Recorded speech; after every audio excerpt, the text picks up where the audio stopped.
Sa halagang 150, ano bang magagawa mo dito? Kaya kayang pakainin nento yung 8 katao? Ay, basta kay Henyo, alam na kagad, basta may 5-0. O, 5-0 na lang, sod na, lalakad na. Pag uwi, may bit-bit ng ulam, papuntang kusina. O, hindi pampagutom to ha, pampabusog to ng sikmura. Ay, siguradong busog, habang yung batang makulit dito ay sinisipon. Sabay pasok ni Alden na may gang sign kapag sumenyas, patay. O, paano, papakita ko na yung mga kakailanganin. Ayan lang, ang daling kabisaduhin. Habang yung foreman ko naman dito, ang ganda na naman ng pinwestuhan. Dapat nga iuuwi na yan si Alden, kaya lang hinarang ni foreman. Kaya ayaw ko maging si Alden eh, lapitin ba naman ng foreman. Sisibakin ko na nga lahat ng lulutuin ko, mga utol. O, stay put ka lang dyan, 6 minutes to, malabo tong maputol. Para dyan, magbiyak ka lang ng 2 itlog, pamintang pino ha, hindi pamintang durog. Asin at tsaka harina hanggang sa maging malabnaw. Buksan ng mushroom na galing tindahan at isalin sa mangkok ng dahan-dahan. Itabi ng mapalitan ng sangkalan. Itulak yung meatloaf palabas, 2 yan para masarap. Ayan yung literal na hindi mo na kailangan lagyan ng magic sarap. Hiwa-hiwain mo nga lang ng ganyan yan, bahala ka na kung anong gusto mong laki. Ay bahala ka na talaga kung anong trip mo, masyado ka ng malaki. Ay pagandahin natin syempre yung paglalapag. Dapat saktong-sakto yung paglalapag. At ako na nagsasabi sa inyo, hanggang dulo yan masarap. Pagkalapag ng mangkok, ibuhos ang breadcrumbs na parang pagkalingat mo lang, ubos agad ng grahams. Meatloaf, mushroom, breadcrumbs, egg. Gayahin mo yung nasa video para di ka nila madaig. Sabihin mo kung sino ka, magluto ka sa bahay nyo para matuwa naman yung nanay mong sayong walang bilib. Para maganda sa mata, ipaikot nyo yung design para naman cool na cool. Kaya yung baon, ibili ng ulam ng makatulong sa magulang. Hindi yung hihingi ng baon, di naman pumupunta ng school. Habang yung foreman ko naman dito, nag-uwi sa bahay ng mabisang pulutan. Ganyan, kapag tunay, lalapitan ka kahit walang kailangan. Ay talaga namang sinimulan na ang inuman, habang si Alden hindi pinauwi ni foreman. Ay talaga ka, nakakadalawang beses ka na, gin kalamansi, kahapon ka pa. Halos 1 linggo rin kaming hindi nagkita ni foreman, kaya naman nagpabili ng pulutan, nagpahabol pa. Ay gagawin nating mabisa yan sa napakasimpleng gawin. Ako na nagsasabi sa'yo, sundan mo lang yung nasa video, makakaya mo rin niyang gawin. O syempre, dahil ako nagluluto niyan, kaya ko na rin niyang gawin, kaya kaya ko talagang gawin niyan kahit nakapikit. Napakadaling gawin nitong pantawid pulutan nyo, mga utol. Iprito mo lang yung hotdog, kung meron kang sibuyas bawang, igisa mo. Kung wala kang sibuyas, bawang na lang. Kung wala kang bawang, sibuyas na lang. Pagkatapos, kapag nagisa na yung sibuyas, hotdog, bawang lagyan mo na ng pampalasa tulad ng pamintang pino, asin, tsaka ketchup. Antayin nyo lang maluto ng konti. Pagkatapos, patayin nyo ng apoy at ilagay nyo na yung itlog hanggang sa maging ganyan. Ay tignan nyo naman kasi yung itsura niya, mga utol. Talaga namang magugustuhan niya ng aking foreman. At baka magustuhan pumunta ulit dito bukas, magpaluto ulit ng ganyan. Ay talaga naman, itsura pa lang, alam mo nang mabisang mabisa pag uulamin, pero hindi, dito yan sa lamesa, pampulutan yan namin. Dito na nga tayo nagiinom sa loob ng bahay, mga utol, at baka ma-dispose tayo sa labas. Alam nyo naman ngayon, pag sa labas, paggabi na maraming pag-aalaga lang malalakas. Mamaya ma-tsempohan ka pa dyan na nangunguha ng lakas, ay talaga namang kalas. Dito na nga ako ulit sa kusina at lulutuin ko na nga tong recipe natin. O, manood lang na mabuti at makinig sa aking mga sasabihin. Kung mayaman kayo sa mantika, kayang-kaya nyo yung palubugin. At dahil hindi kami mayaman sa mantika, tsatsagain ko na lang, balibalik ta rin. At pangalawa, dapat mahina lang yung apoy. Kung ayaw mong masunog at mangamoy, ipakita mo nga sa kanila yung isa, boy. Ay, sa sobrang quality talaga naman sa bahay nyo, hindi ka na itataboy. Tandaan nyo, yung kulay, mga utol, huwag nyong kalilimutan. Kapag ganyan na yung kulay, iahon na kagad kung ayaw nyong masabunutan. Pagkatapos ng isang salang, magsalang ka na kagad ng pangalawa para mabilis at hindi naiinip yung ating mga kainuman. Kung kaya mo, iahon mo sila ng iahon lahat nang mailigtas mo sila sa agutuman. Tignan mo naman kasi kung gaano kaganda yan para luman. Sinabayan mo pa ng paside na parang tagiliran. Ay siya,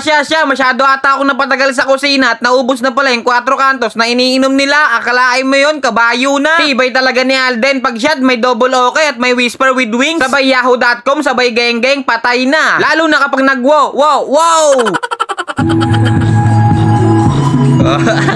Sorry.